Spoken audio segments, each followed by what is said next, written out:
My name is Mike Emsweiler. I used to be a railroad engineer with a large railroad here in town. And I had railroaded over 33 years. And I'd hit about a dozen cars, a couple suicides. First one happened in '09, I think it was. We ran over a guy up at Kinnear Road in Columbus. It was pitch black at night, and this guy, he was walking down the track and he just put his hands up. And I put the train in emergency, and we hit him about 35 or 6 mile an hour, I think. The last suicide was the last day I ever worked.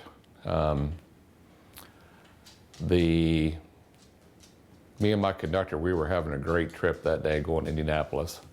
And I mean, it couldn't have been a better trip. We were making good time, and we were just having a great conversation the whole way, and everything was going smooth. And then at the last minute, I heard my conductor yell, and I looked up and some guy jumped out right in front of us. And so we blasted him about 36 or 37 mile an hour, I think. It's kind of like time stands still sometimes. The person will go out of sight, and you're putting the train in emergency, so you've got all kind of air going off and stuff. And I mean, a locomotive most of them are over 400,000 pounds. And so anyway, he went out of sight.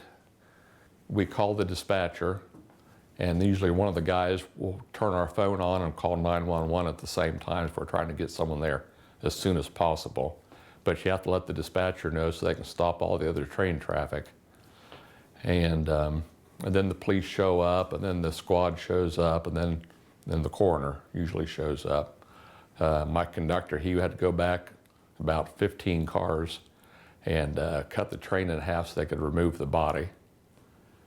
And he said, if you've ever seen the movie Men in Black, where the alien takes the farmer out of his body and he's like a skin over top of that, he said that's what the guy looks like. So he said the parts were pushing out and stuff all over the place, and just destroyed. At first you're just doing your job, and I remember one of the things I told my counselor was, I'm diabetic, I have to eat occasionally. I said, one of the things that really bothered me was I had a guy laying dead underneath my train, but my sugar was getting low, so I had to eat. So, I mean, it was, you've got all kind of emotions going on, and when you work on the railroad, no one ever tells you what happens. I even tried to call the Lawrence Police Department on the second one and find out, this guy, was he a drug addict? Was he a mental patient? Was he, what was his problem? And they don't share any details, or they can't give you any details, or they didn't investigate why he did. They just, and now the first one, I heard the man who committed suicide, the man was bipolar. And I guess he was really a mess, and I guess his mother called in and apologized to the crew, and that helped, But that's probably how I got through the first one, The guy, they were both just looking for a way out, and all we did was help them, But it still feels like you killed him, even though you didn't. And it was the second suicide, and at first I thought, well, I'll be okay after 4 or 5 days, But this time it wasn't being okay. I tried to go back to work on the 10th, and I got fired that day because the train master wouldn't quit threatening me. And I blew up, and I said, how about if I just kick your ass, And he tried to say that I attacked him, but I grabbed his shirt, but I let go. But I was doing EMDR treatments, which they use on other people with PTSD, especially military people.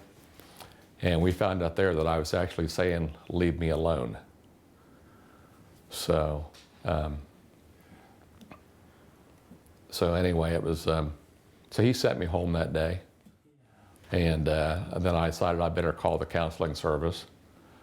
So I called him, and they made me an appointment a couple of days later, and I told the counselor what had happened, and she asked a bunch of other questions, and she said, "You've got PTSD." So, and I don't know, PTSD is not fun. It's like you don't realize how major organ your brain is in your body. And when it gets screwed up, it's a mess. And the union, since I was close to retirement age, and I had over 30 years in, they decided that maybe we better just go for disability. Oh, I loved the job. I hated the company. So there's like no common sense to anything. The company I used to work with, we used to call them Common Sense Excluded. That was their initials. You do pretty good for a while, and then it comes back, and then you do pretty good for a while, then you have another setback. I didn't want to talk to anyone, be around anybody. I couldn't sleep. I'm doing pretty good now. I have a setback once in a while. I think my wife would say I'm doing a lot better. And I don't know if I'm allowed to say medical marijuana helps, but it sure does. You don't have to get stoned out of your gourd. You just kind of get relaxed, and it helps take away the pressure and the headaches and everything else, and helps you so you can sleep at night, you know. And but like that day, my very first day back after killing that guy, I mean, the train master met me at the door, was kind of like just yelling at me from the start, red-faced, veins popping out, you know, get on your train. I haven't got all my paperwork yet, you know. So, but they expect you to put 10 pounds of shit in a 1 pound bag. I really wanted revenge against my boss. I just figured I'd get back in the seat like I'd always done in the past, and everything would be okay, you know. And both of my counselors said that this train master was one of my biggest triggers for my PTSD. They said, you know, if I would come to work and maybe he'd been a little kinder and understanding, that maybe this wouldn't happen, you know. So, but they don't care. No one cares.